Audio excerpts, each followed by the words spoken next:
You're watching WSTV Digital Media.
Good afternoon. I'd like to call the meeting to order.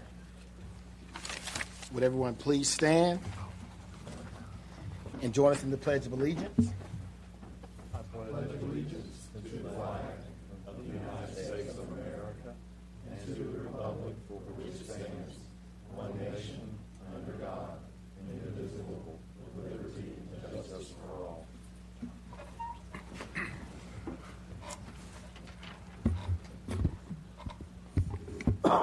Today's meeting is being broadcasted live on TV 13 and will be rebroadcast at 10 a.m. Friday morning and again at 4 p.m. Sunday afternoon.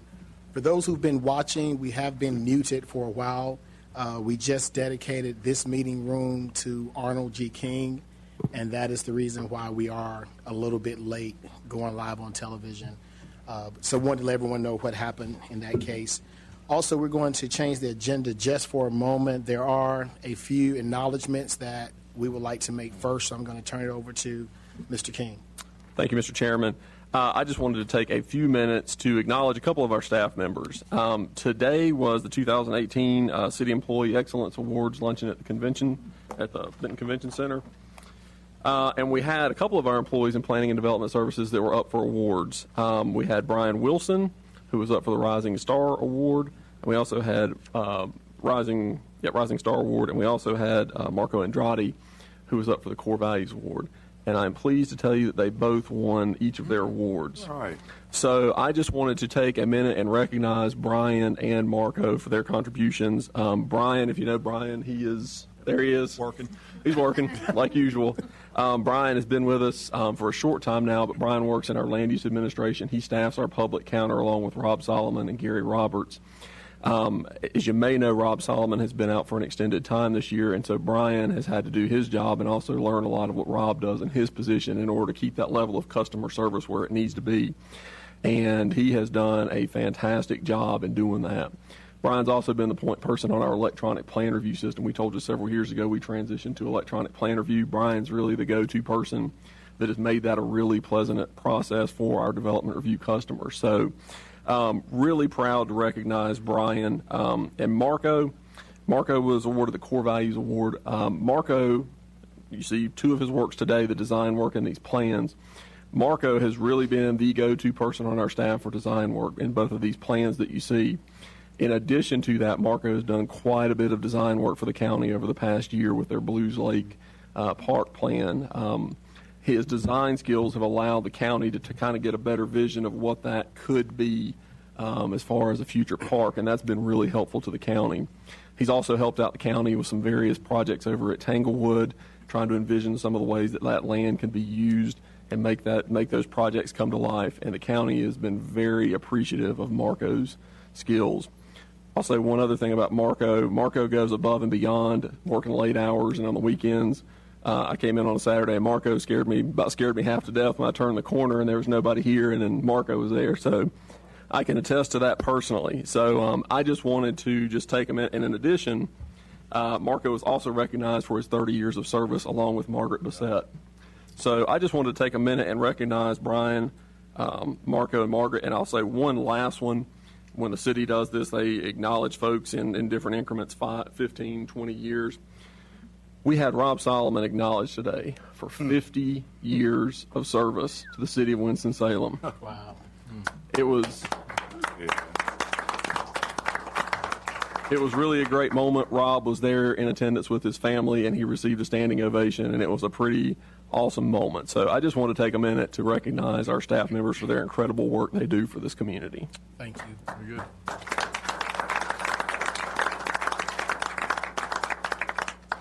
All right. Our first order of business today will be the consent agenda. These are items for which the petitioner is requesting withdrawal or continuance, or items for which staff has recommended approval and no one has signed up to speak in opposition. For all public hearings, each side has a total of 12 minutes. There is no rebuttal period. Once the public hearing is closed and the board goes into work session, no one is permitted to speak unless a planning board member asks them a question. For general use district zoning requests, the planning board must consider the full range of uses allowed in the zoning district being requested. The petitioner may not refer to a specific use for the property. For special use district zoning requests, however, The petitioner must identify use or uses of the site and give specific details on how the site will be developed. Items under Section B of the agenda will require final action by the appropriate elected body, either the City Council or County Commissioners. As such, votes taken by the Planning Board concerning these items are recommendations that will be considered by the elected bodies during their review of the request. Before addressing the Planning Board, we will need your name, address, and zip code for the record. The first item of business today is the approval of the minutes of the May 23rd meeting. Are there any additional corrections? Is there a motion? Move approval. Is second? Second. All right, all those in favor, sign of aye. Opposed, the same side. Now, Mr. Corley, for consent agenda, please. Thank you, Mr. Chairman. The next item on the consent agenda is B1 W3414. It's a limited use request to rezone property from GI to general business limited use. It's about 3.5 acres on the west side of Liberty Street, south of Akron Drive. The limited use request eliminates some uses incompatible with the area and reinforces the requirements of the Airport Overlay District. This is a photo of the existing building on the subject property on the west side of Liberty Street. And this is a photo just to give you an idea. It was taken from the subject properties directly across from Smith Reynolds Airport. The East-Northeast Area Plan recommends commercial use of this property, and staff also recommends approval of the request. I'd be happy to answer any questions you have. Any questions for staff? Okay. No one has signed up. Is anyone here opposed to this recommendation? Seeing no one, I declare the public hearing closed. Is there a motion? Move approval. Moved by Mr. Lamb. Second by Mr. Bryan. All those in favor? Mr. Chairman, if I may attempt to uphold the level of integrity that Mr. King has established for this board, I need to request recusal from this item, please. All right, thank you. Thank you. That is accepted. Previous motion is second on the floor. All those in favor, sign of aye. Opposes? All right, that's unanimous. Thank you, Mr. Chairman. The next item would be B2, but that is automatically continued to the next meeting. So the next item on the consent agenda is C1, which is the subdivision 2019-048. It's a 59-lot subdivision on 29.63 acres on the northwest side of Everidge Road, west of Griffith Road. This is the subdivision plan that was reviewed by the Interdepartmental Review Committee and is recommended for approval. Move approval. Is there a second? All right, all those in favor? Opposed? Thank you. That's unanimous. Thank you, Mr. Chairman.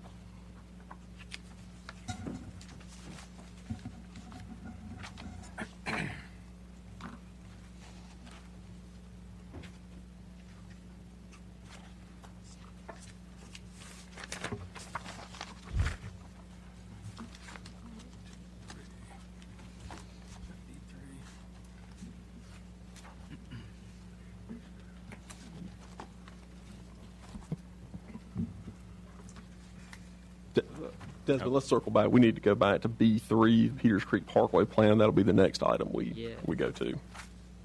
My apologies. No worries.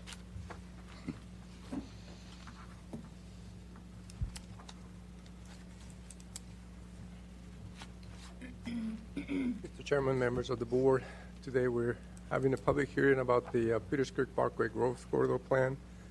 You were briefed last month about it, and so I'll be really short in my presentation.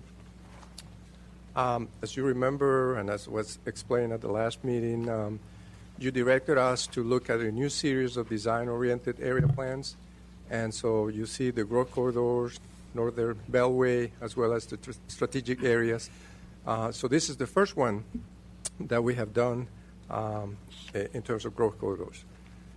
Growth corridors is a concept that is in legacy, and it defines major roadways in the community, linking activity centers to downtown. These are areas where they're intended to be a future multimodal transportation roads, promoting mixture of uses and promoting concentrated development. A lot of this has been completed through the area plan process, but we we're trying to answer a basic, this is another recommendation of Legacy. It's an action agenda to look at the possibility or the feasibility of zoning overlay districts. And so we designed this process to really hear from the community what are the important things for you in terms of design along these corridors, and for us to listen to that and start tabulating and recording potential elements that could be converted into design standards if we go with the zoning overlay district. So that's basically what we have done. So it was very citizen-oriented process. The general boundaries, it's basically the two sides of the road, Peters Creek Parkway from Salem Parkway all the way to the county line. So the area that you see in blue, it's the area that we cover.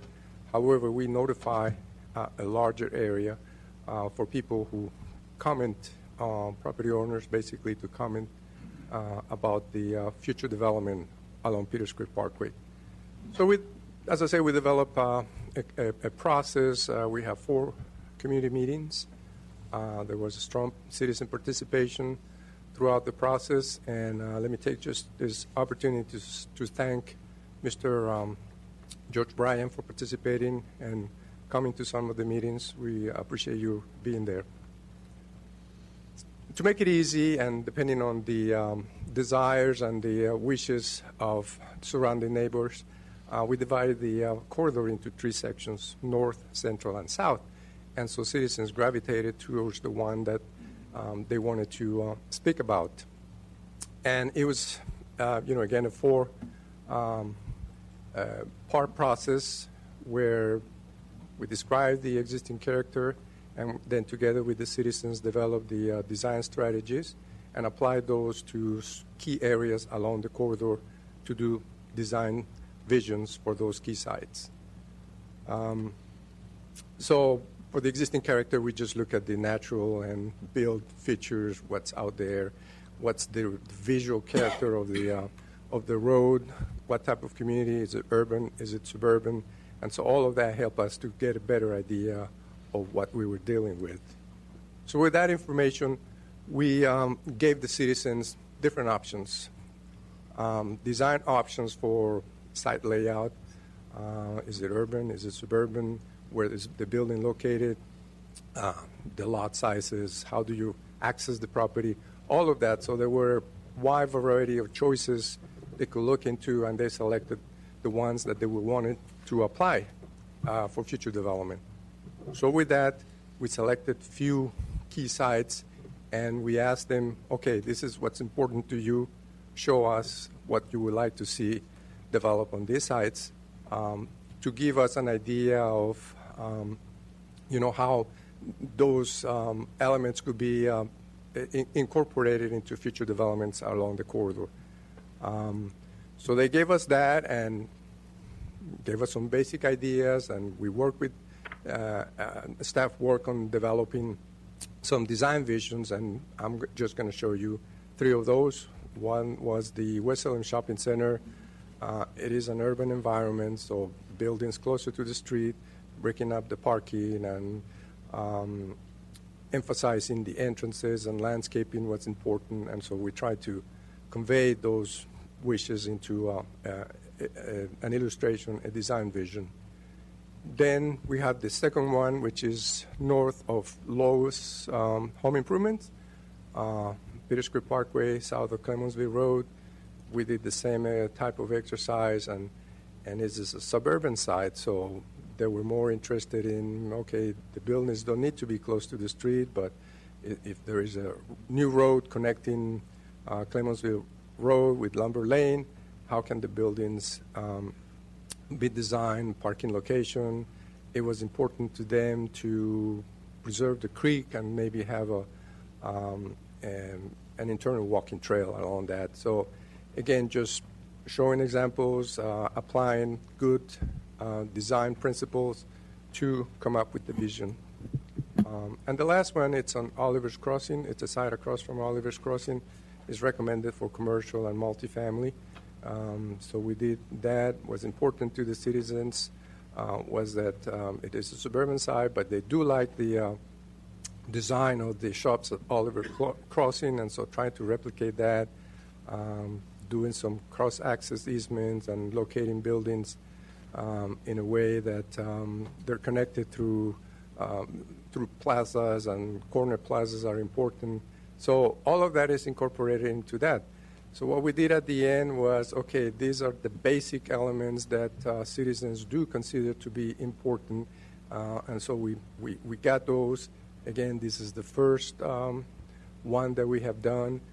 If we continue to do those, we will get a better sense as to what really need to be included if we develop some standards along these corridors.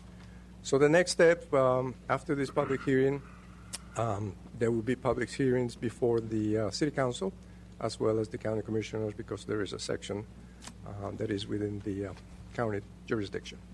So with that, I'll be happy to answer any questions you may have. Yes. I had a number of questions simply because when we had the presentation last time, I hadn't had the opportunity to read the whole document. So one of my questions had to do with are any of the recommendations here going to change the zoning recommendations from what's in the existing area plans, like the South Suburban Area Plan? The idea from the beginning, I mean, for growth corridors from the beginning, we have said that we're not going to change the recommendations on the area plans. We may refine them, but So it's just a refinement in terms of design recommendations. Yeah, but Okay. it's not an attempt to change it, Correct. just refine it. Mm-hmm. And then another question had to do with the proposal for the road diet, which is in like the northern section of the planning area. Is that incorporated in any of our transportation plans at this point, or is that something that would be done at a later time? It was a concept developed by this, the city hired a consultant to do that. NCDOT got involved. They were okay with the concept, but they were very clear in saying we need to finish first Business 40, Salem Parkway. And after we complete that, then we will look at Peters Creek and see if it can be funded. But they were okay with the concept of reducing the number of lanes. But it's not in the transportation improvement plan at this point? No. Okay, and the same question for the multi-use path. Is that in any funding stream at this point, or is that something that just a recommendation for the future? It was part of that study to recommend a multi-use path along Peters Creek Parkway. So it belongs to the same, it's the same concept. It's not included in any. However, there's a small section on connecting greenways where from the Washington Park, the greenway, the Salem Creek, extending towards Forsyth Tech, there will be a section of that built on Peters Creek Parkway, wider sidewalk, that type of thing. But that's the only section that is funded. And I noticed in the recommendations for the furthest out area, the part that's closest to the county line, that the recommendations was for some more pedestrian connection or some availability of pedestrian walkways of some kind. Were you envisioning trying to get across Peters Creek in any way in a pedestrian connection that way, or just on either side? As it is on the northern, the urban section, it is on the west side. And so hopefully that can be extended on the west side. If there are connections to the east side, I think we show that on the Oliver's Crossing. Mm-hmm. It has to be through where a traffic light is located, and doing some crosswalks and some pedestrian crossing to be able to do that. Otherwise, it will be really unsafe. Okay. Yeah, Marco's drawing on page 37 of your plan kind of illustrates that sort of that sidewalk on the western side, and really where the crosswalks would be at that signalized intersection.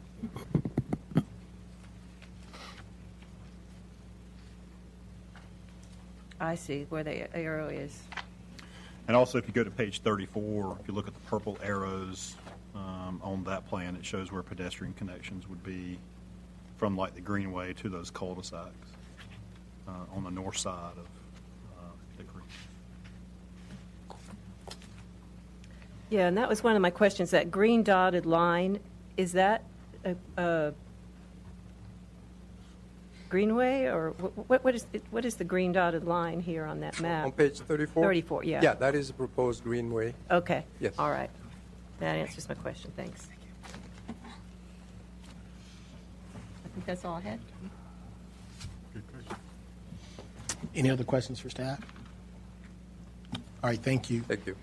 We do have opposition to this case. You will have,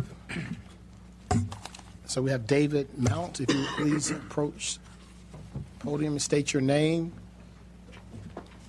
While Mr. Mount is coming up, I do want to call the board to attention. You do have an email at your places that I think you received. We received early this morning in support of the plan. Just want to make you aware of that. 12 minutes. Okay. Oh, I'm sorry. You have 12 minutes, Mr. Mount. So if you set your name and My address name and is zip David code. Mount. I live at 1238 West 4th Street. My zip is 27101. Thank you. Basically, I didn't hear this discussed earlier, but I'm here to say what I'm against as far as the potential development of the West 4th Street area. This area is bounded by Business 40 on the north, east by Peters Creek on the east side, and on the south of Peters Creek Peters Creek. I'm sorry. Basically, living on West 4th Street, which I live slightly above the 4th Street Bridge, our area is the people that live in this area and the West End Association, of which I'm a member, are against this development because of several things. Again, if this area is redeveloped, it'll eliminate a lot of affordable housing that people will have trouble finding adequate homes. And it's also been determined to be eligible for the National Register of Historic Places. We've had several discussions about this over the last year, I guess, and I've been to this meeting once or twice. And my wife is president of the West End Association, so she normally speaks, so I'm a little rustier than she would be. But anyway, we have discussed this several times at our West End Association meetings, and we discussed it with a lot of our neighbors. The traffic up through there is horrendous up 4th Street, and I live right there. And I really feel like this development, instead of converting it from a residential area to commercial use, I think there's supposed to be some stores, retail outlets, hotel, and I don't know what other things are exactly part of this redevelopment. But I just want to state that we are definitely against this redevelopment plan for this part of Peters Creek Parkway. Thank you. Thank you. Any questions for Mr. Mount?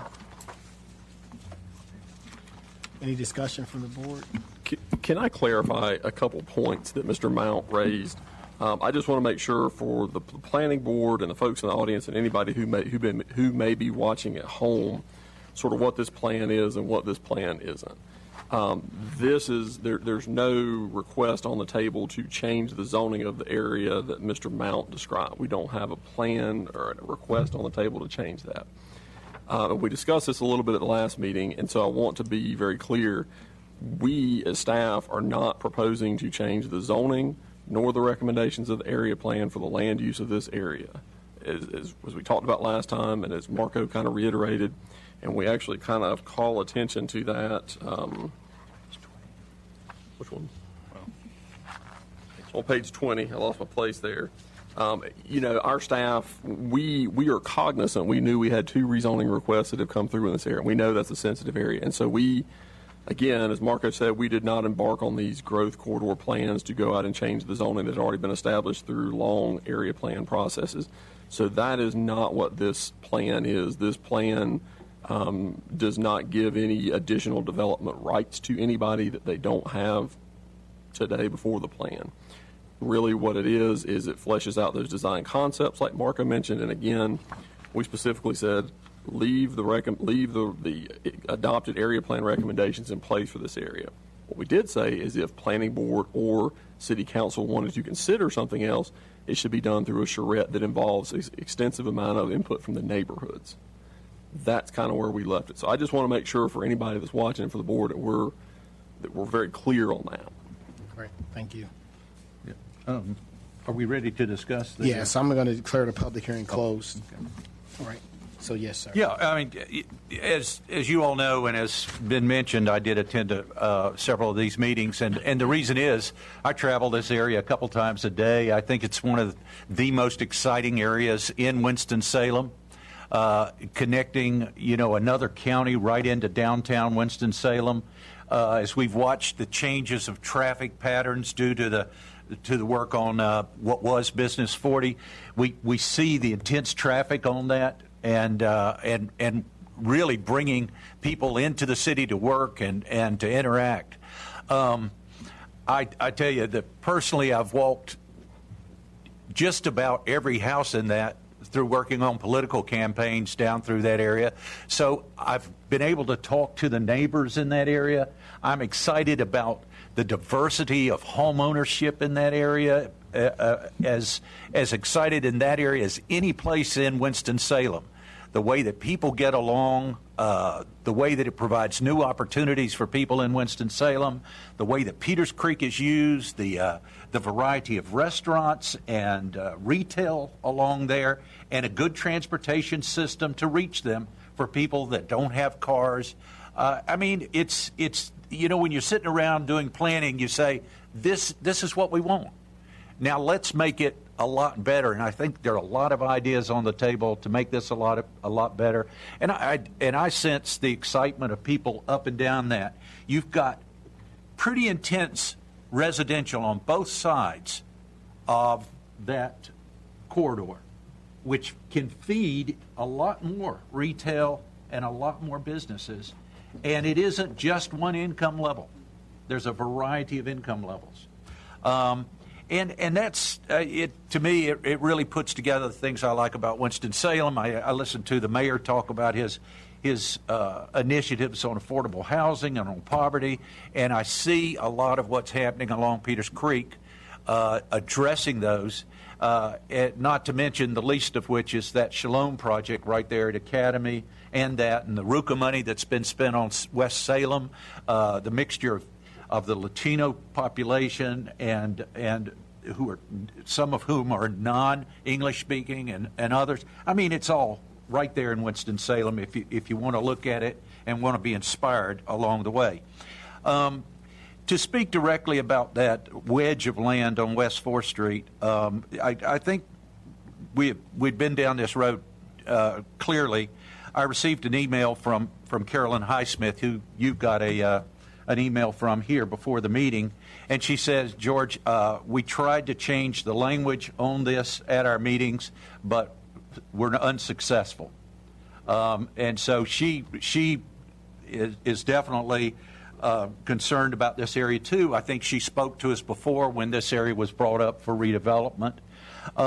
So I would like to offer some alternative language only on page 20, which addresses that West 4th Street wedge of land, and it's based on a few presuppositions. So first of all, as you know on the planning board, the work we've done on infill, that is trying to go into neighborhoods and have more families live in them so that you're having a better use of the land, which reduces our cost of utilities and other city services that go in there. This is doing it. I see Mr. Crawford out in the audience. He's doing it for the city in the midst of this. He's developed what we call missing middle. He's doing it for us out there. So it is available through people like that, and I see that being happened. Another thing that we talk about in legacy is historic. Yep, this has it. This is built in there, and it's the structures are in there. They've been in there for ages. The other thing that I like about this area is that it is the intersection of three neighborhoods. It's the intersection of Ardmore, West Salem, and West End. And I think that when this came up, not when the redevelopment came up, but when the issue of closing the bridge on 4th Street came up, and there was strong neighborhood push on 4th Street to close that bridge. What we heard from City Council is we really want to keep our communities connected. And just because of its geographic location and its proximity to Peters Creek and all of that, this neighborhood does that. And I can understand why the City Council felt so strongly on that. So if I could make a motion to replace some of the language on page 20, and what I would say is to replace the second paragraph with the following. This street provides affordable multi-family residences connecting Ardmore, West Salem, and West End neighborhoods. The street currently provides infill density of building, housing people that use the businesses of both Peters Creek and West End. The area has been determined to be eligible for the National Register of Historic Places. Then drop out the bullets, because in the bullets it does say, which could be improved to become a gateway, which include a mixture of uses, and then a sentence before there says more intense development. Depending on how you want to interpret that, I can understand the speaker's concern. Then in the page with this plan recommends that any future residential redevelopment involve owners and parties from all the 3 intersecting neighborhoods. So maintaining what's been said here, leaving it open to redevelopment in the future, because there's a lot of things that could happen in this wedge. There are about 4 property owners that are in there. In truth, it has been held back a lot by what I clearly see as an improper zoning a conflict of an adult establishment right next to a residential establishment, which we don't allow in our UDO, but it continues to be there. And I think that's held back that neighborhood in a great extent over the past decades that I've lived in there, and I've been in the area since '68. So with those 2 replacements, and I can repeat those if you need it, I would like to make a motion that we replace that in there, and I would like to, with that motion, approve the rest of the Peters Creek corridor plan. Yeah, it's basically taking out the second paragraph, which is on there. It says, this street provides affordable multifamily residence connecting Ardmore, West Salem, and West End neighborhoods. The street currently provides infill density of building, housing people that use the business. What does that mean? Well, I mean, I know what infill is. Okay. But you're saying that it provides... This infill. Oh, okay. The street currently provides infill density of building. Yeah. I don't really understand that term. I wish I could be a better wordsmith. Well, no. I just, there's been some, sometimes spent on choosing words, and I know they didn't draft this like a legal document, of course, with that kind of specificity. No. But I would just say, I just caution that we need to be careful with changing language without thinking about it a little bit more. Would it work with currently provides infill of housing? I don't even know how to use those terms like that together. I understand it provides infill opportunities for increased densities of residential dwellings. You could say something like that, I guess. George, I'm trying to understand, what's the significant difference between the way it's worded? What difference are you trying to tease out to change? Between what I'm suggesting and what's here? Right. What's the significance? When I attended the meetings, there were a number of people that talked about this area, and I was there to listen, not to assert, and so I was listening to the interaction, and then I talked to people following the meetings and then following the different meetings and actions that have occurred. And what I got out of them being there and out of the meetings being there was not what I see here. I see this as being, there's several words in here that talk about it. It says there are some unique factors that make the area attractive for more intense development. Now, the City Council's already turned down other development on this. It depends. If you were to add residential development in there, I would feel perfectly comfortable with that. But because it's so in specific, I have a problem with that, because we've already handled 2 cases. You all know where you voted on those cases, in terms of that. It was overwhelming. It was overwhelming with the city council on that. They had this feeling this needs to continue to be a residential. Yeah. So but it isn't development that worries me. It's How about if residential. If you just, and we'll ask staff about this in a minute, but if you just put that limitation on there, not limitation, but that Stipulation. proviso, that Put residential development? Infill residential opportunities. Now, again, that may be completely contrary to what staff's plans are. So let me just speak to that sort of last sentence where it says, however, there are some unique factors that make this area attractive for more intense development. Those factors include, and it lists the bullet points.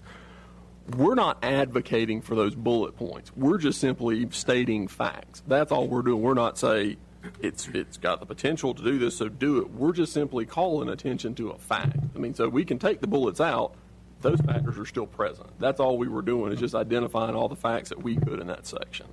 And you know, as I say, I mean, I'm excited about this area, but I'm excited about it not because of some kind of other development that isn't going to be residential, or not because that I don't know what improved to become a gateway to the downtown means. I mean, if it's talking about like the Southern Gateway or whatever, no, I'm not looking at that kind of thing. But, you know, you have to look at that. And then the potential to include a mixture of uses at this location definitely is what came before us before and was rejected twice. It depends on limited uses, yes, but let's don't go against that history. Let's don't go against what we've heard in terms of the importance of this neighborhood. This neighborhood already is providing a valuable addition to this area. So I'm trying to substitute language that reaffirms that for those neighborhoods and for the process that has already occurred. So, you know, one thing we could do, according to how the rest of the board feels, we could continue this to work session and let, you know, George come up with language, the staff looks at it as well, or we can move for a vote, because it sounds like, George, you're kind of, you know, you're here and everybody else is here. So in all fairness, just want to see what the board's thought process is. We can go back to work session. Is it on Take it to work session. Could I make one more Sure. comment? Because this did concern me as well, this page 20, and I wasn't looking at it exactly the same way that Mr. Bryan was looking at it, but my concern was that when I read this page, it seemed to suggest that there had been an affirmative decision made that this area should be redeveloped. That was what I got from reading it. But that was not what Mr. King said when he began his remarks. Right. What you said used the word if there is a decision. And I don't see that in the language here, and that's what bothered me. So if it could be rewritten so that the implication was, should there be a community decision that they should be redeveloped, then there should be a charrette process. That makes perfect sense to me, but not, you know, going to the point of saying we have already decided. No, and that was not the intent. If we need to add some more nuance But that language to I make, get that impression. if we need to nuance that language to make that crystal clear, we can certainly do that. That's not a problem. This is the design document. This is not a land use plan. It's not even a small area plan. Right. Now, so how does it, if we delay it to work session, how does it impact your calendaring for it? It really is not a big issue because City Council is off for the month of July, so it won't go to Council in July anyway. Okay. Well, then I'd move we continue it to work session. Then moved by Mr. Lamb, second by Ms. Donegan, by Ms. Smith. All those in favor? All right, that is unanimous, so we'll take that to work session. Thank you. Thank you, George. Thank you. All right, our next item will be our US 158 Northern Beltway Interchange Plan, and Steve Smotherman will make that presentation.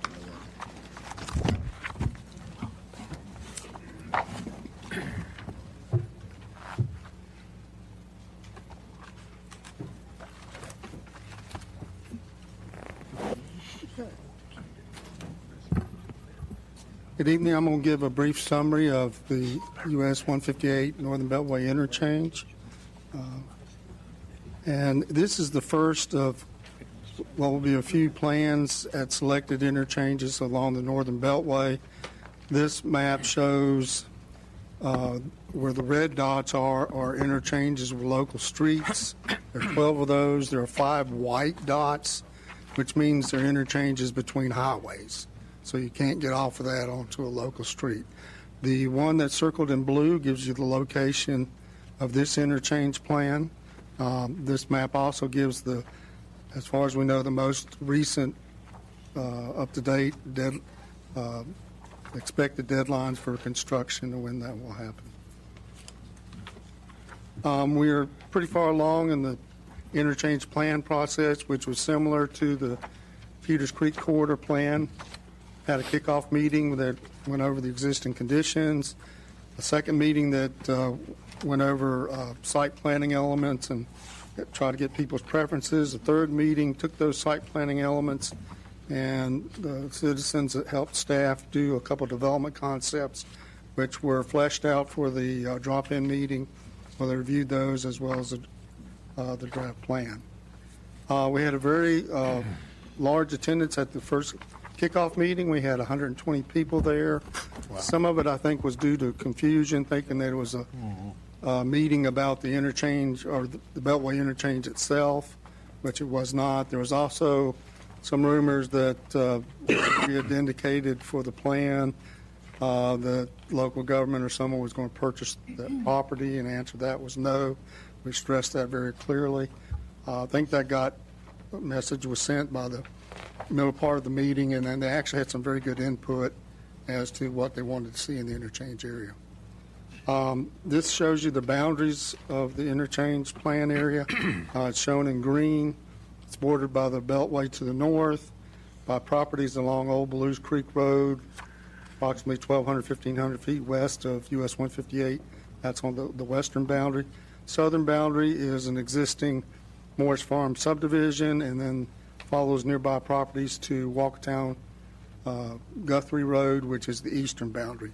The area contains approximately 285 acres.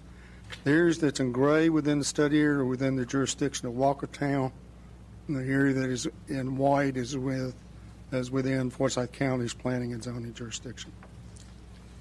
This gives you the closest photo I could find that kind of shows you an aerial of the interchange and what the study area, how it's developed at the current time. The existing land use from the Walkertown area plan update, which was adopted in 2014, shows the areas in green or in crosshatch are agricultural uses. The areas that are shown in shades of yellow are single-family homes, and then the area that's in white is currently undeveloped land. There are some existing commercial, industrial, and institutional uses on the west side of 158 that are shown in their designated colors.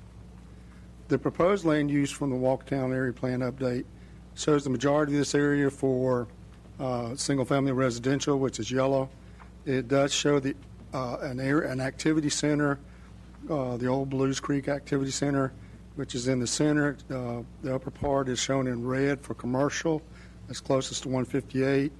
The middle portion is shown for mixed use in the area, and then also for attached residential. This is pictures at the third meeting where citizens were working with staff to develop the site design concepts and illustrations. You see there are different site planning elements that they could refer to as to what their preferences were and how the area could be developed. This is the framework. Since the Beltway split or divided Old Blues Creek Road on the east side here, one of the main ideas was to have a connecting road between 158 and Walkertown Guthrie Road to replace that. Again, you can see that as a dashed line. That road is not programmed by any transportation department. It would be development driven, which means if development were to occur at this proposal, then they would build that portion of the road that's proportional to that development. So I want to make that clear. The government or nobody like that's going to come in and build that road. And then here are the concepts from both groups, which are very similar. The buildable areas or the building pods are similar in both concepts. If you see you can see my arrow, the northern portion, which was shown on the land use plan for commercial, has 3 different commercial uses that are designed to be close to the interior street, which is William Tucker Road, with parking and landscaping behind the buildings. The southern portion in both concepts are for shopping centers. The one in Site Design Concept 1 is for a traditional suburban shopping center with your anchor tenant and out parcels. Site Design Concept 2 has more of a town village layout, which would be similar to like Robin Hood Village, where you come in and buildings are closer to the entryway that had some type of landmark that draw people's attention, and the other stores are kind of located at different locations. We were just showing different options, whatever's developer prefers, maybe what's built. The pink areas are office, which is in the center of Site Design Concept 1. You can see part of it's in the center in Site Design Concept 2, and also an area to the south and east of the shopping center. In Site Design Concept 2, we show a green building, which is intended as like a YMCA or a community fitness center, which is one of the desires expressed by the residents. And then the red buildings in the first Site Design Concept are both attached residential areas in the northern portion of the site with a senior living complex in the southern portion. For Site Design Concept 2, where that senior living center complex is replaced with proposed offices, and the senior living complex is moved to the north, has enlarged a little bit, but it's an area closest to the Beltway. And finally, some of the site plan elements that were illustration boards are put in as recommendations. They deal with driveways, cross-access easements, sidewalks, location of sidewalks within large parking areas, design for the fronts of buildings, and where open space or plazas can be incorporated within some of the buildings. And similar to the Peters Creek Parkway corridor plan, it will need to go from this point, go to the Walkertown Planning Board and to the Forsyth County Commissioners and the Walkertown Town Council for approval later this summer. And that's all that I have. We'll be doing an interchange plan for every one of the interchanges. Correct. Our next one is the Doral Drive. I think that's the one we've got programmed next. It's going to have the weight of a design plan, or It would be similar to kind of what we're doing with the growth corridors. It's basically a refinement of the area plan recommendations with respect to design. okay. Any questions for staff? All right, thank you. All right, we do have opposition in this case. I see 3 that have signed up. Ladd Wicker, Henry Williams, and Terrence Brooks. If you're please approach the podium, and you have 12 minutes. Please state your name, your address, and your zip code for the record. Okay, my name is Ladd Wicker. I live at 3780 William Tucker Road, Winston-Salem, 27101. Thank you, Mr. Wicker. I'm speaking on behalf of my immediate family, and I grew up there in that property, and it is adjacent to the Beltway. It's right there. And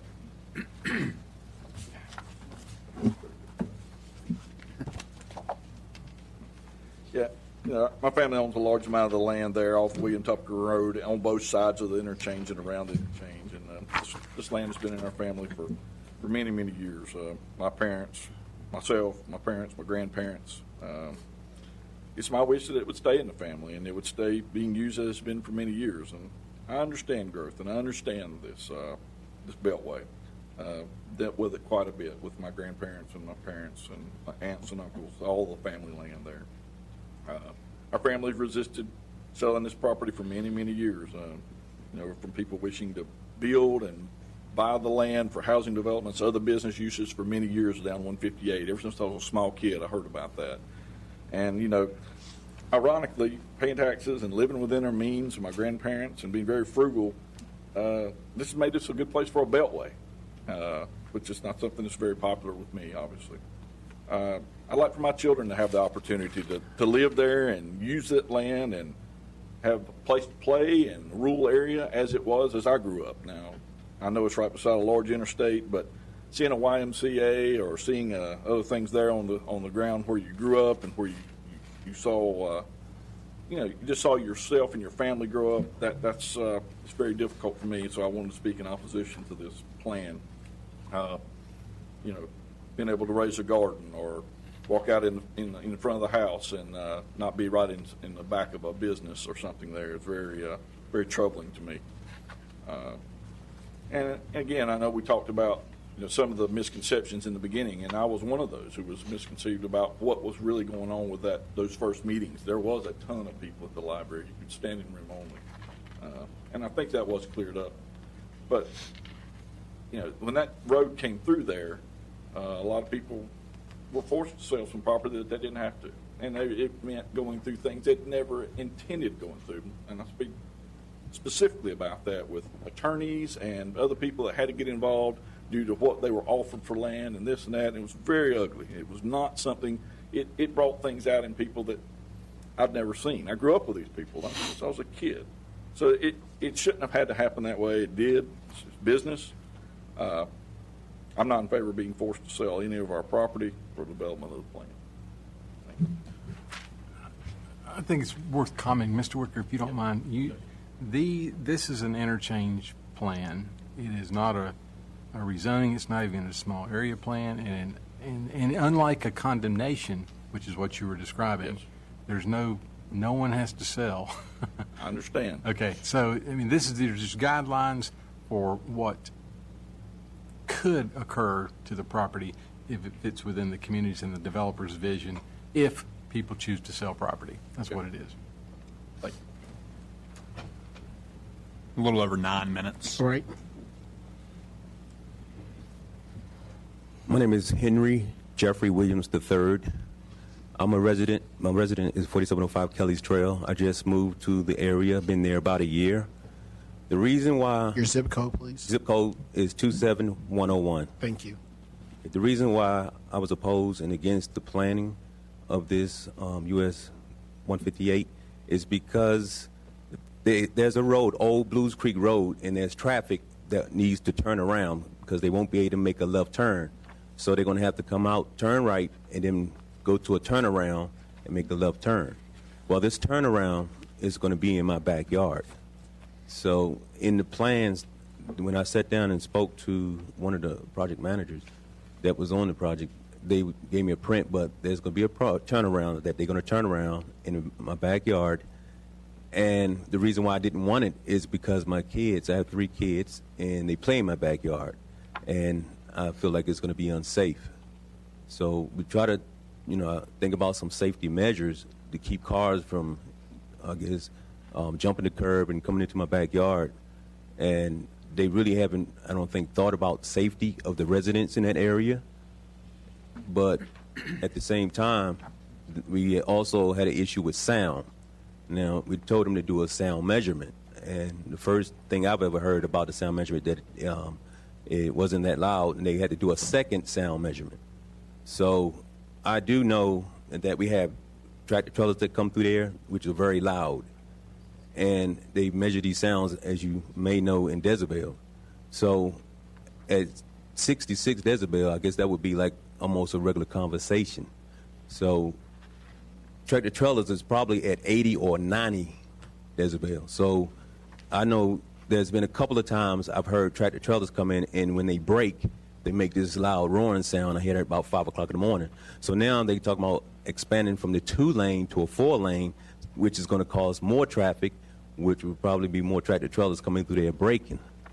Now, I'm going to put a little visual on my plan. I think I understand what you're talking about better.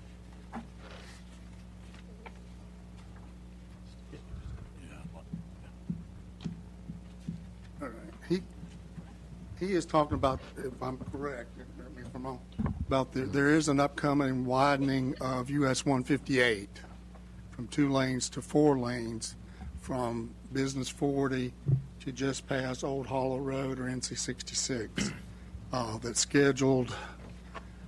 I think they're supposed to start right-of-way acquisition in 2022 or 2023, with construction may begin in 2024. So I think that's what he's talking about. I don't know if you can, I wasn't privy to all your conversations. I think they were talking with project engineers with NCDOT, and I wasn't privy to their conversations. So can you point out on there about where you live? This is Kelly's Trail. Can you see? Okay. He's near the end of, let's see if I can get an arrow. I think he lives in this area right here. Can you see the arrow? What he's saying is they will be, I don't know if there's a meeting or whatever, there'll be a turnaround right in that area at his lot. So if there is a median, we don't know the design drawings for the widening at this point. I think they were talking about what they're proposing. He's saying that they may have to do a turnaround right near his backyard. So, yeah, am I correct? And yeah. Okay, I'll let you continue, but I wanted them to be able to visualize a bit better what you're talking about. So that was one of my main concerns, not only the sound, but mainly this turnaround being unsafe for my kids and my family. So I always wondered, why did that turnaround have to be there? Why couldn't they move it further down the street somewhere? If another thing, across the street from my house, there's wood. That's a wooded area. It's a lot of wood. So why couldn't they just expand the road on the opposite side of my street instead of on my side?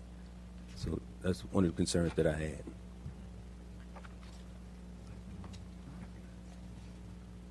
Okay. My name is Terrence Brooks. I live at 4709 Kelly's Trail, Winston-Salem, North Carolina, zip code 27101. And a lot of what was spoken or what was said, I do agree with, but I am for the improvement of 158. I actually live adjacent to the gentleman who just spoke, and I have the same concerns about the safety of a turnaround that's being proposed. NCDOT did open their doors to us on a couple of occasions, and we actually visited their facility, and they provided us with a design of the roadway for the proposal would be to widen the highway by adding extra lanes to the opposite side of the existing road that is not adjacent to the neighborhood. This design is not published on their site. This was something that was provided to us during the meeting. And the main concern that we had, the neighbors that live adjacent to that road, 158, that was pointed out on the map a few seconds ago, was safety. So we were for the development of 158, but there's a major safety concern regarding the turnaround. And this is a bulb, is how it's defined. The bulb will directly impact the safety of the residents or the people who live adjacent to that area. Everyone adjacent to that bulb has kids that play in the backyard. The distance is about 60 yards from the back of the home to where this road bulb will extend to. And the underlying issue is there is a site limitation when it comes to tractor trailers topping a hill and descending to the turnaround. We brought this up in the DOT meeting, and they raised their eyebrows when we discussed the fact of how long does it take for a tractor trailer to slow down that is carrying a full load and yielding for someone making this turnaround at this bulb. And the number that they gave us before we brought up that point was approximately 500 yards as far as stopping distance. And that was for, we understood that for being a car, but not for a truck. So a truck that is full and trying to stop to keep from hitting someone or running off the road into the property's backyard. That was a major concern. So they would take that back to the table and consider possibly not having that bulb as part of the option for turning around due to having other options for those people leaving Old Blues Creek Road. That's all. Thank you. Thank you. And this is all NCDOT with no input from Winston-Salem DOT. Right. So, maybe we get some contact information. Yeah, we can certainly pass along these concerns to the folks at NCDOT that we work with to make sure they are, again, it sounds like they've been made aware, but we can reiterate those comments and pass those along as part of this process to, again, make sure they're aware of these issues.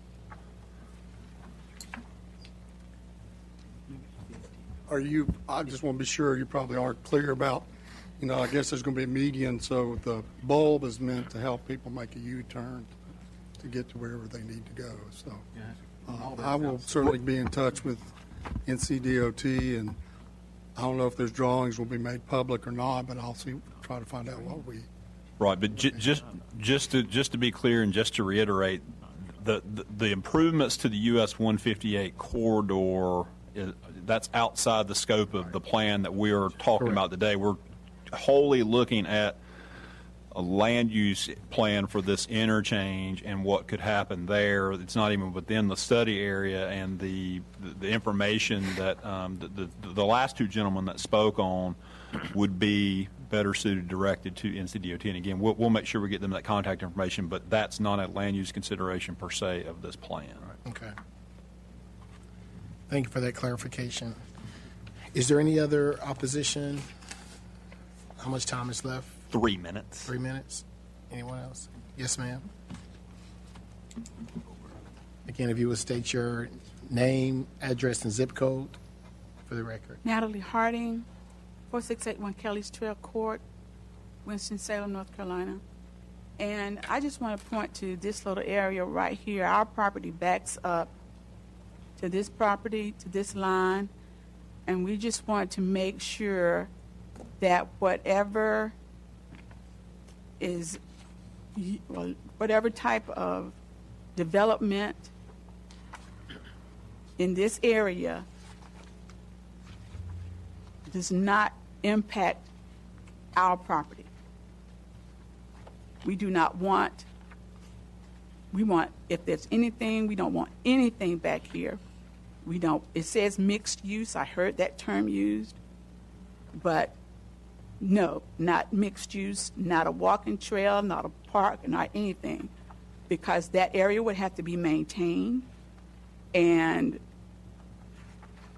if these people sell their property, because the person that's in between has already posted their home for sale, so if that person posts their home for sale, then that could cause the person who's between our property and the property that's not for sale at this time to sell their property. So we are concerned because property is being put up for sale. Well, I don't know if it's been suggested to them to sell their property or what, but there is a home that's for sale that could impact the sale of the property beside ours that backs up to our property. Okay. And we just want to make sure, and we have been to all of the meetings, and we want to make sure that our property is not impacted by any development that will back up to our property. I want to put that in the record. Thank you. How much time is left? About 2 minutes. Okay, anyone else in opposition?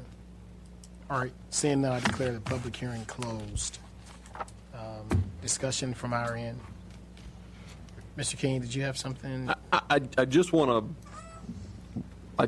to kind of comment on what Ms. Harding said. There's sort of two buckets of issues. There's sort of what the plan is recommending, and there's sort of what can happen just today regardless of a plan. If you look at where Kelly's Trail was built to and where it ends on this picture in front of you, you can see it terminates kind of at that orange area, and that's kind of the land in question. As you all know from being on this board, one of the planning techniques we use is when we have undeveloped property, we ask a developer to stub into it so there can be additional connectivity. And that's what we did in this case with Kelly's Trail. The property that it stubs into, what's shown in orange on this map, is zoned RS9 today. And so if somebody did develop it, and we're not out encouraging folks, but if somebody did bring that in under the existing zoning that's out there, irrespective of this plan, we would be asking that developer to connect to Kelly's Trail, because that's why we asked the Kelly's Trail developer to stub there in the first place. So we're not encouraging that. I just want to kind of get that on the record just to make clear there's sort of what can happen with the plan, and totally irrespective of the plan, existing zoning that kind of allows one thing. So. Okay.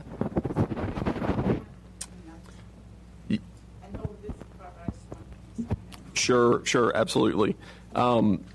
Whenever we have a subdivision, whenever there's a raw piece of land and a developer wants to come in and develop that for a subdivision just like yours or any other subdivision, one of the things that we as planners do is we want to have a connected system of roads so that folks have multiple points of ingress and egress out of an area. And there's a lot of reasons for that. So what we do is we look at the surrounding land use patterns, and if there's undeveloped land that borders what's proposed for development, we look at that and say, is it appropriate that somebody build a road that could connect to that undeveloped land so we could have that connected road network? And so that's what was done with Kelly's Trail. When we looked at it and it came in for approval, we asked that developer to build Kelly's Trail to the property line so that if additional property came in and was developed, it could tie in. Does that help answer the question? What you're saying is that someone could develop something or could not develop something in that orange area. They could do that today completely irrespective of this plan. That's why I was saying it's kind of two buckets. Did that make sense? Yes. Okay. Yes. Under the current zone. It would be single-family homes. It would have to be single-family homes under the current zoning. Yes, ma'am. Yes, ma'am. All right.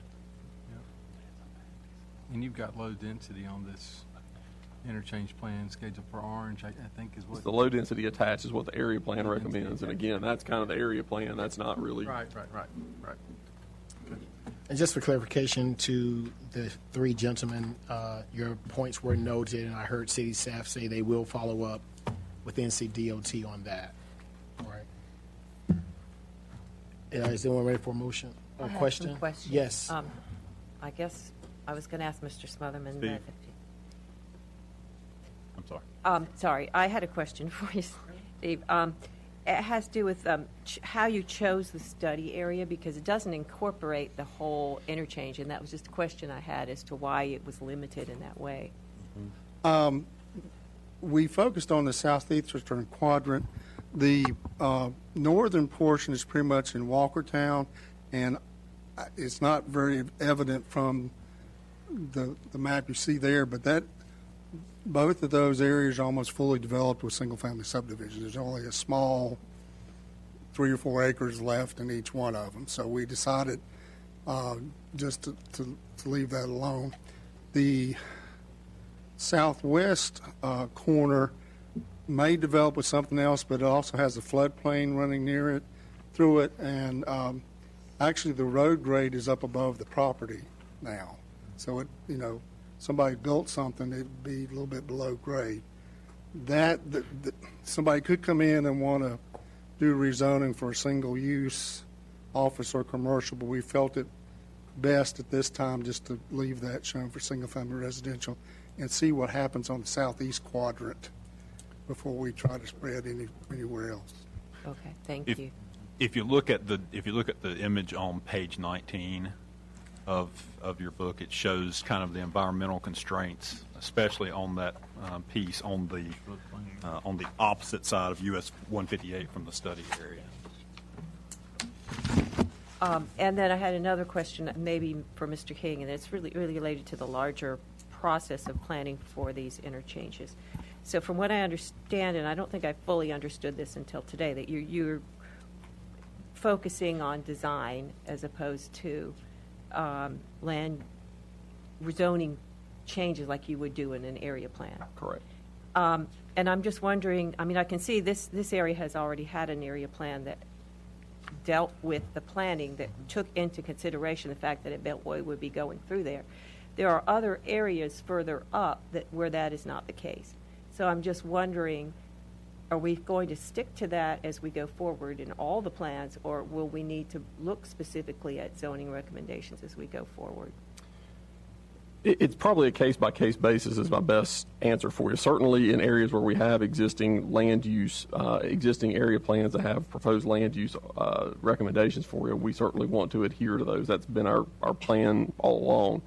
If we do have an interchange that is not covered by an existing area plan, then that probably warrants a discussion about appropriate land uses at the interchange in whatever area we define at that interchange. Yeah, and what I mean is not just an area plan that was done so long ago that they hadn't even envisioned the impact of the Beltway. So I think that's something that needs to be considered in It's a good the point. land use planning. Great. Well, I move that we recommend approval. Moved by Mr. Lamb, Second. second by Mr. Stillman. All those in favor? Opposed? Thank you. All right. And we have one more item on our agenda. It's our strategic area plan process discussion, and Tiffany White will be handling that for us.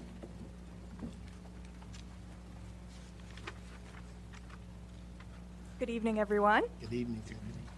So tonight I'm here to talk to you about the proposed strategic area plan process. This is the final process of the Area 3.0 plans that were discussed actually all tonight. So we started with the idea of corridor plans and interchange plans, and this is kind of the third leg of that stool, strategic area plan process. Staff believes that strategic area plans are best suited for focused, targeted areas that require special attention. And because of the varied nature of the potential areas, unlike corridor plans and interchange plans, which you kind of come up with the process and repeat at the various interchanges or corridors, each strategic plan is going to, by its nature, be unique. These plans could be triggered by development pressure. They could be triggered by special areas of interest to the community, anything that comes down through our partner departments, such as opportunity zones or RUCA zones. Sometimes we get requests from community development to look at special parcels, and that could potentially trigger a strategic area plan process as well.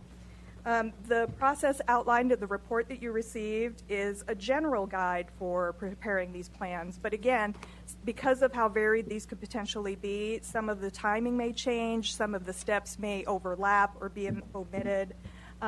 However, in general, the strategic area plans should identify the purpose or need for the plan.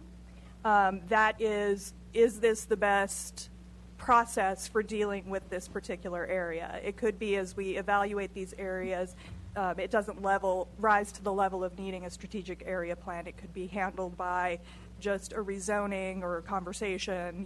We'll really need to evaluate whether or not it rises to the level. Second, if it does rise to that level, we would need to define the boundaries of the plan area and have justifications for which parcels are included or not, similar to what we do for other area plans. Third, we'd involve citizens, stakeholders, community agencies, other city county departments. Again, this would depend on what was the reason for the strategic area plan itself and which of those community stakeholders would need to be at the table and be involved. We would identify desired plan outcomes and recommendations, and then provide guidance for successfully implementing those recommendations. So the process itself has four main parts. I'll get into just a little bit more detail.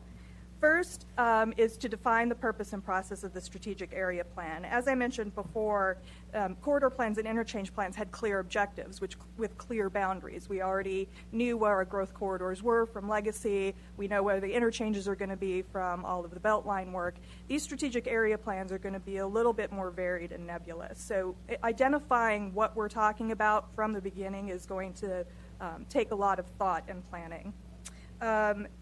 If it does need one of these plans, then we will need to determine final product details. So again, we're talking about, is this going to be a document? Could it be an interactive map?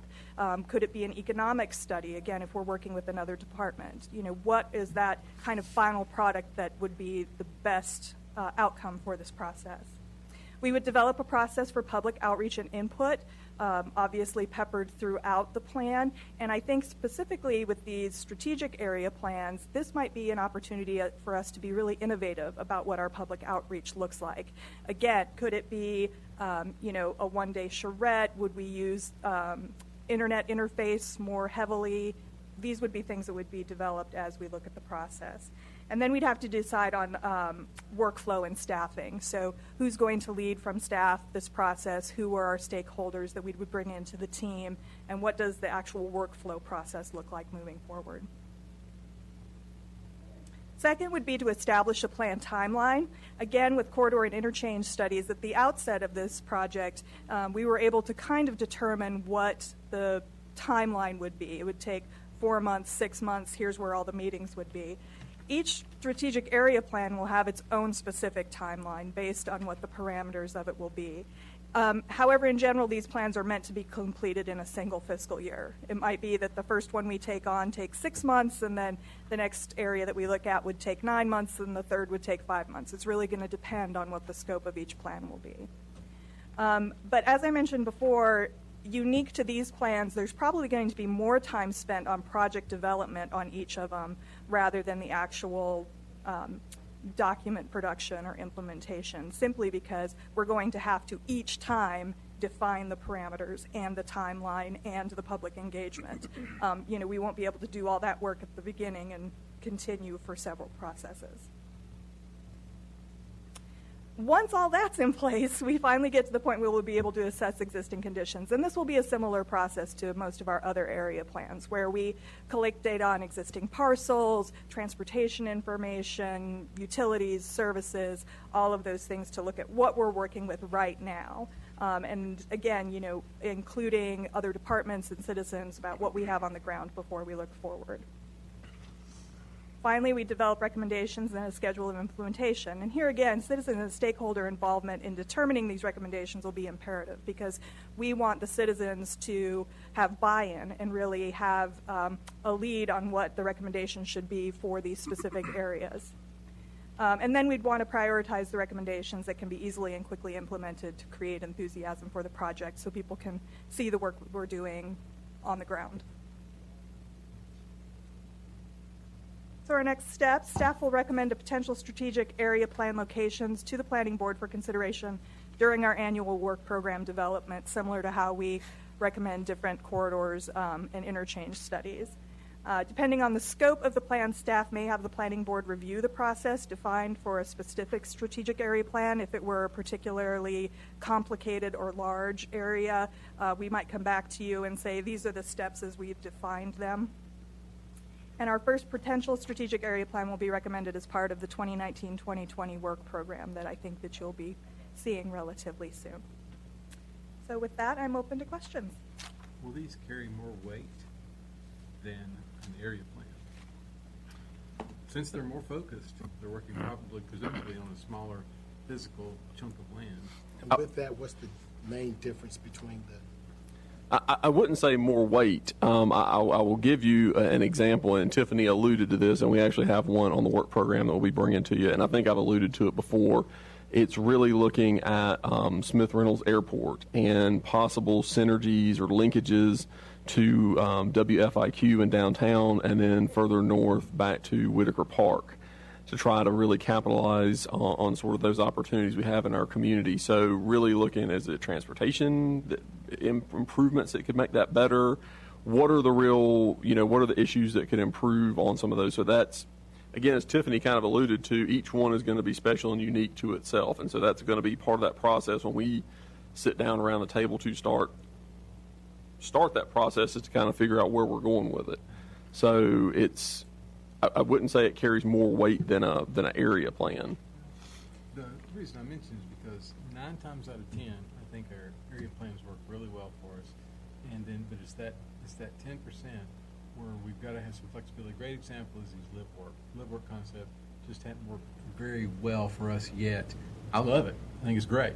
But the market has not decided that it's great. So, but we've responded well when someone comes up with a change. So I don't want to create something that's even weightier than, an area plan when it comes to, it's almost a rezoning. I don't want to get us close to where it's almost a rezoning, and it sounds like there'll be pressure to do that because we will have taken a closer look. Don't get me wrong, we should do these, and we're going to approve it, I'm sure, in just a second, or take the next steps for it. But I also I would ask that you really do try and figure out how to get some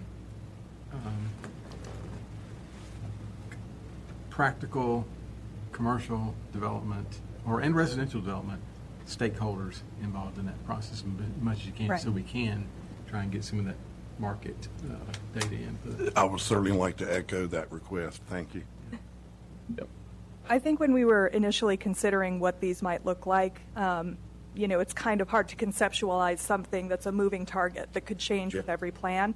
But I think that when we were thinking about this initially, it was similar to the other Area 3.0 plans in that these wouldn't necessarily supersede the area plan land use recommendations that were already in place, that these would be more design documents or interactive maps or economic evaluations.